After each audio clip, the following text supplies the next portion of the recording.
Si Mitch ay isang byuda. Mag-isa niyang itinataguyod ang kanyang 2 anak. Sa kabila nito, isa siyang masipag na manggagawa na matagal nang nagtatrabaho sa isang pabrika ng sapatos sa loob ng halos 2 dekada.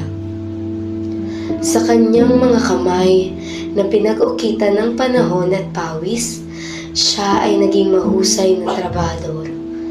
Kilala siya sa pagiging masipag at matyaga sa kanyang trabaho.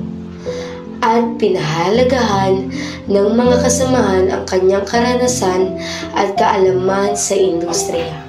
Totoy! Gumising na kayo ng mga kapatid nyo dyan at may pasok pa kayo. Bilisan nyo kumilos dyan. Nakanda na yung mga babaunin nyo.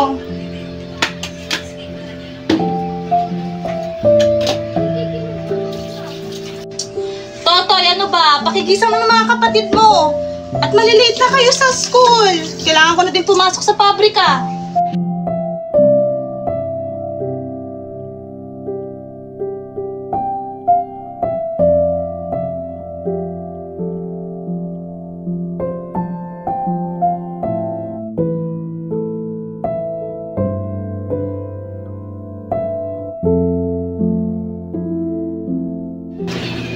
Tatay, ano na? Paalis na ako. Ikaw na bahala sa mga kapatid mo dyan, ha? Pagkain nyo nakahanda na.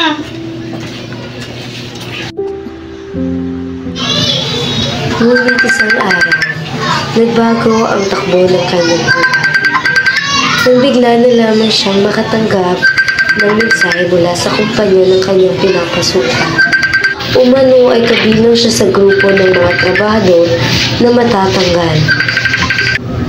Ito ay dahil sa pagbili ng kanilang kumpanya ng makabagong makina na magagamit upang mapabilis ang produksyon at mapababa. Tanggal na po ako sa trabaho?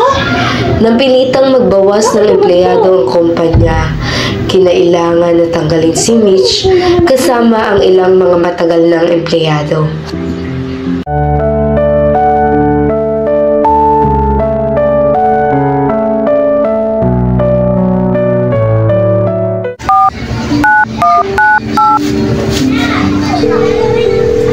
Hello, Ana? Oo, ako nga. Nabalitaan mo na ba tungkol dun sa tanggalan sa pabrika? Bakit naman biglaan?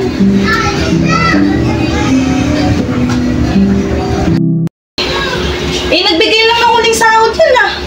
Tapos yun na. Alam naman nila na ito lang inaasahan ng pamilya ko. Lalo na ng mga anak ko. Ito lang yung pambili ko kung ano mang kailangan nila sa pag-aaral nila. Ang hirap maghanap ng trabaho ngayon, Ana. Alam mo yan. Kailangan mo ng mataas na edukasyon at kailangan mo din ng karanasan at sa mga bagong industriya ngayon. Ito lang yung inaasahan ng pamilya ko eh. Ay, hindi ko nga alam kung saan ako magsisimula ulit. Kung saan ako pupunta.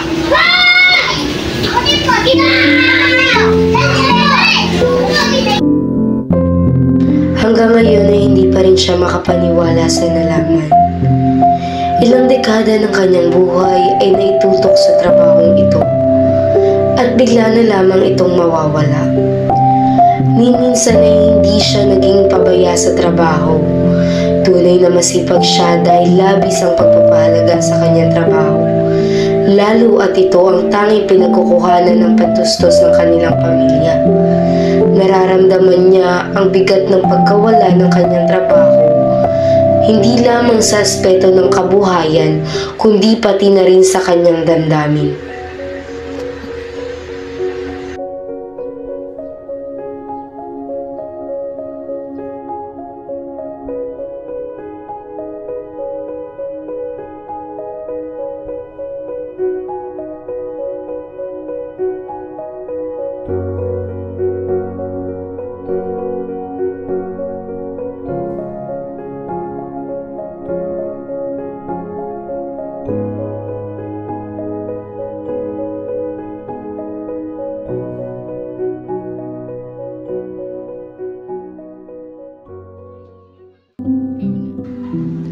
Lubhang kalungkutan at pangamba ang naramdaman ni Mitch. Ngayon na wala na siyang trabaho, nawalan bigla ng katiyakan ng kanilang buhay. Ang huling pasweldo na binigay ng kanilang kumpanya ay hindi sapat para tustusan ang pang-araw-araw na pangangailangan ng kanyang pamilya. Mayroon pa siyang pinag-aaral na mga anak. Ngayon naman ay dumagdag pa rito ang gastusin sa paghahanap ng bagong trabaho, kung saan kailangan ang mas mataas na edukasyon at bagong kasanayan na nawala siya. May biglang tumawag kay Mitch at nagsabi na illegal dismissal daw ang naganap sa kanilang kumpanya. Hindi makapaniwala si Mitch. Paano nangyari iyon? Walang abiso, walang paliwanag, isang idlap na wala ang trabaho na nagbigay sa kanya ng sigla at ginawa sa loob ng maraming taon. Sa kabila ng sunod-sunod na dagok na naramdaman ng pamilya ni Mitch, isang magandang balita ang kanyang natanggap. Napag-alaman nila na illegal dismissal umano ang naganap sa kanilang kumpanya. Sagot sa kanilang hinaing sa walang abiso, biglaan at walang malinaw na paliwanag sa kanila na pagsisante ay mahigpit palang ipinagbabawal ng batas. Sa kadahilan ng kulang ang kaalaman niya patungkol sa mga legalidad ng mga ganitong pangyayari, nalaman na lamang niya sa mga kasamahan na nagtungo sa abogado upang alamin ang mga karapatan nila. Maliban pa dito, may ilan ding nag-alok ng suporta sa kanilang kapwa na wala ng trabaho. Sa pangyayaring iyon, napagtanto ni Mitch na kailangang kumilos at ipagtanggol ang kanyang mga karapatan. Sa mga sumunod na araw, nagsimula ang laban para kay Mitch at sa kanyang mga kasamahan. Nagsagawa sila ng mga konsultasyon, pag-aaral, panlilinis at pagsasagawa ng mga hakbang upang maidulog ang kanilang kaso sa opisina ng Dole. Hindi madali, subalit may lakas silang kinuha mula sa bawat isa upang labanan ang laban na kanilang kinakaharap. Sa bandang huli, matagumpay nilang napatunayan na illegal na pagtanggal sa kanila. Nakamit nila ang hustisya sa kanilang panig at sa tulong ng mga kasamahan at suporta mula sa mga komunidad, nakabangon sila muli.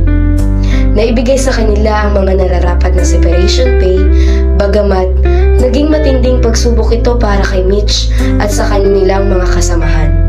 Nagbigay aral ang karanasan nilang ito patungkol sa kung ano-ano ang mga karapatan na dapat ay matamasa nilang mga empleyado.